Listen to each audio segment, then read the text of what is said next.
നമസ്കാരം. കഥാകഥന സാഗരത്തിലേക്ക് ഏവർക്കും സ്വാഗതം.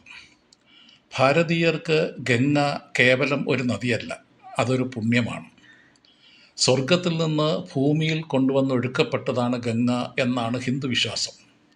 ഈ നദി സ്വർഗത്തിൽ നിന്ന് ഭൂമിയിലേക്ക് വന്നതിന് പിന്നിൽ സഹസ്രാബ്ദങ്ങൾ നീണ്ട ഒരു മനുഷ്യൻ്റെ കഠിന പ്രയത്നത്തിൻ്റെ കഥയുണ്ട്.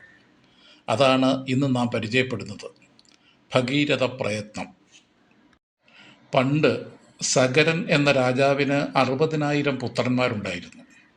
അദ്ദേഹത്തിൻ്റെ യാഗകുതിരയെ ഇന്ദ്രൻ മോഷ്ടിച്ച് കപില മഹർഷിയുടെ ആശ്രമത്തിൽ കെട്ടിയിട്ടു. കുതിരയെ തേടി വന്ന പുത്രന്മാർ മഹർഷിയെ അപമാനിച്ചു.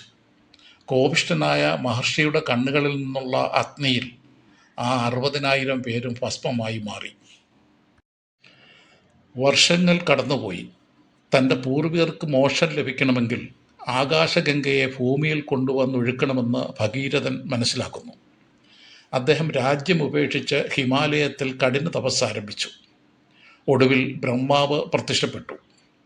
പക്ഷെ ബ്രഹ്മാവ് ഒരു മുന്നറിയിപ്പ് നൽകി. ഗംഗയുടെ വീഴ്ച താങ്ങാൻ ഭൂമിക്ക് ശേഷിയില്ല. അത് പാതാളം വരെ നീണ്ട് പാതാളത്തെ പിളർത്തും. അതിന് ശിവൻ്റെ സഹായം തേടുക. ഭഗീരഥൻ ശിവനെ പ്രീതിപ്പെടുത്തി. ഗംഗ ആകാശത്ത് നിന്ന് അതിശക്തിയായി ഭൂമിയിലേക്ക് പതിച്ചു. തൻ്റെ ശക്തിയിൽ അഹങ്കരിച്ച ഗംഗയെ ശിവൻ തൻ്റെ ജടയ്ക്കുള്ളിൽ തടഞ്ഞു നിർത്തി. ഒടുവിൽ ഭഗീരഥൻ്റെ അപേക്ഷ പ്രകാരം ഒരു ചെറിയ ധാരയായി ഗംഗയെ ഭൂമിയിലേക്കിറക്കി.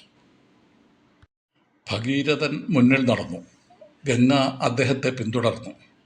വഴിയിലുള്ള തടസ്സങ്ങളെല്ലാം നീക്കി ഒടുവിൽ ആ പുണ്യനദി സഗരപുത്രന്മാരുടെ ഭസ്മത്തിന് മുകളിലൂടെ ഒഴുകി. അവർക്ക് മോക്ഷം ലഭിച്ചു.